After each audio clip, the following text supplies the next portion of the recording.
En el desarrollo de este tema, del módulo 1, al final del módulo 1, vamos, al hablar de la relación entre el Estado y el derecho, obviamente nos referimos básicamente a la ley, nos referimos a lo que el Estado determina en determinado momento como el derecho válido para una etapa. Es decir, nosotros sabemos que el derecho se construye a partir de lo que una sociedad, a través de su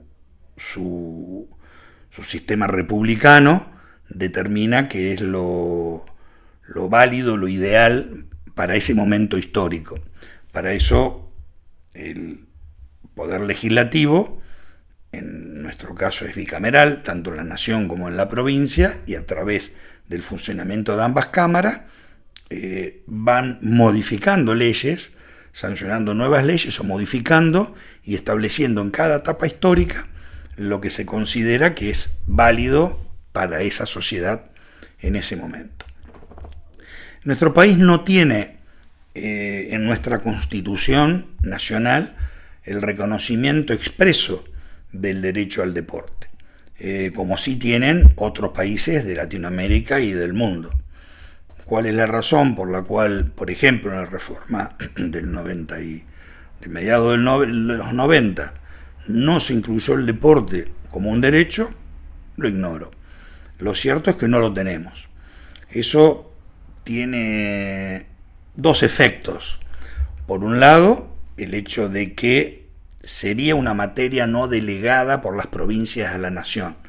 Recordemos que nuestro país es federal y la Constitución se formuló originariamente con materia o aspectos que las provincias delegaron en la nación. Bueno, el deporte no está entre ellas. Y el segundo es que no tiene, por lo tanto, entonces eso obliga a que las provincias tengan que poner mucho hincapié en la legislación que en materia de deporte formulen. Y lo que sean leyes nacionales en general requieren de una adhesión de las distintas provincias. El segundo aspecto es que al no ser reconocido como un derecho, supuestamente no habría garantías constitucionales para exigir que el Estado cumpla con las obligaciones que tiene en materia del derecho del deporte. Si bien ya hoy se interpreta que hay derechos de segunda y tercera generación, derechos que surgen de otros derechos, entonces uno encuentra a través del derecho a la salud, a través del derecho a la educación, a través de la libertad de asociación, derechos que tienen que ver con el deporte y que en definitiva permiten reclamar por un reconocimiento de la Constitución a través de una medida de amparo para que puedan cumplimentarse. Dicho esto, digamos que sin embargo la nación, nuestro país, tiene una importante legislación especial, muchas leyes que refieren a aspectos del deporte, y tiene una ley del deporte. Sobre esta nosotros somos un tanto críticos en el sentido de que el país no ha tenido y no tiene en este momento, que ninguno de los últimos gobiernos, ninguno de los gobiernos que han pasado desde su sanción de la ley 20.655 en el 74 en adelante, han promovido, sobre todo en la última década que el deporte ha tenido mucho más impacto, un debate serio que permita delinear políticas de Estado a través de una ley. Ustedes en el material de este curso se van a encontrar con un análisis crítico en este sentido. Y las últimas reformas que ha tenido la ley 2655 podremos ver una que se hizo a fines del 2015, cuando ya cambiaba el gobierno y dejaba el kirchnerismo el gobierno y ya había ganado Mauricio Macri, y se modifica la ley del deporte para crear una serie de organismos, algunos de los cuales no se justificaban, y quitarle al Estado el poder de decisión en materia de políticas activas en materia del deporte. Obviamente el gobierno que asumió no lo cumplió, no lo ejercitó, no lo reglamentó, y en el 2019 después por un DNU, por un decreto de necesidad y urgencia, modifica esos organismos. Y después la otra modificación también por DNU fue la modificación del decreto 70-2023 en el gobierno de Milei, que tampoco tuvo que ver con políticas para el deporte, ni se promovió en uno u otro gobierno un debate serio, sino que fue solamente con el objeto de buscar introducir la figura de las sociedades comerciales como envoltura jurídica para los clubes. Pero bueno, más allá de esa crítica que tiene el material al respecto, hay una serie de leyes a nivel nacional, muchas de las cuales iremos viendo a lo largo del curso, que algunas son más importantes que otras en relación a los clubes, pero hay una cantidad de leyes nacionales que ustedes las tienen a disposición en el material. De esas leyes vamos a señalar algunas que creemos que es importante remarcar. Hay una que se llama Ley Boca, que es la 16774 y que tiene significa un aporte concreto para los clubes, porque es la exención del IVA, que es el 21%, cada vez que sus clubes requieran comprar materiales de construcción para obras de infraestructura. Entonces, esta ténganla en cuenta porque está vigente y la tienen que hacer cumplir.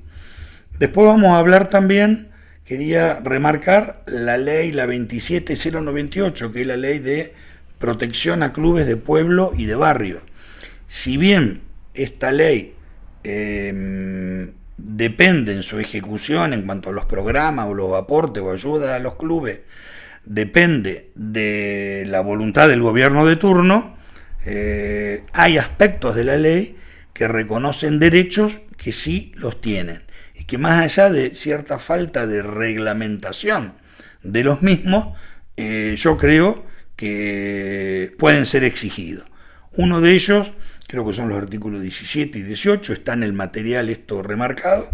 Uno es el que reconoce el derecho a la propiedad de aquellos inmuebles que ocupen clubes en inmuebles fiscales, es decir, el derecho a pasado determinado tiempo de uso de dichos inmuebles, que los mismos sean reconocidos como de propiedad de los clubes.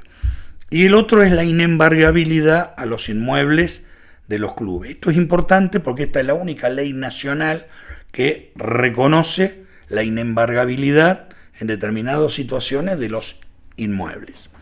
Esto lo vamos a vincular con leyes provinciales, que en distintas provincias, incluidas las nuestras, reconocen la inembargabilidad e inejecutabilidad en algunos casos de los inmuebles de los clubes. ¿Pero por qué digo que es importante la nacional? Porque respecto a la inembargabilidad, a poder declarar la inembargabilidad o no de un inmueble, la Corte Suprema de Justicia de la Nación tiene resuelto desde el año 2001, en un caso contra un artículo de la Constitución de Córdoba que declaraba la inembargabilidad de la vivienda única, que eso es solo materia del Congreso de la Nación. Entonces, a veces, invocar la inembargabilidad de las leyes provinciales, que hay varias provincias, hay cerca de 9 provincias que tienen leyes de inembargabilidad, se puede encontrar con algún juez que diga no, esto es inconstitucional. Entonces, esta inembargabilidad que establece la ley 27098 es de suma importancia. En el caso de las leyes provinciales, ahí tienen enumerada en ese trabajo todas las leyes provinciales del deporte, como la nuestra, que es la 10554, son leyes de adhesión a la ley del deporte, la 20655. En el caso de la nuestra, la ley provincial, es una muy buena ley. Todo este material que yo le estoy remarcando lo tienen, van a poder acceder en el aula virtual,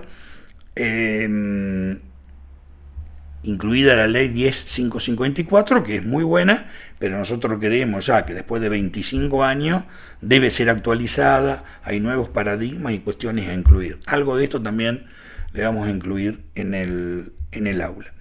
Y por último remarcar que en nuestra provincia tenemos la ley 13.429, que también declara la inembargabilidad y la inejecutabilidad de los inmuebles de los clubes.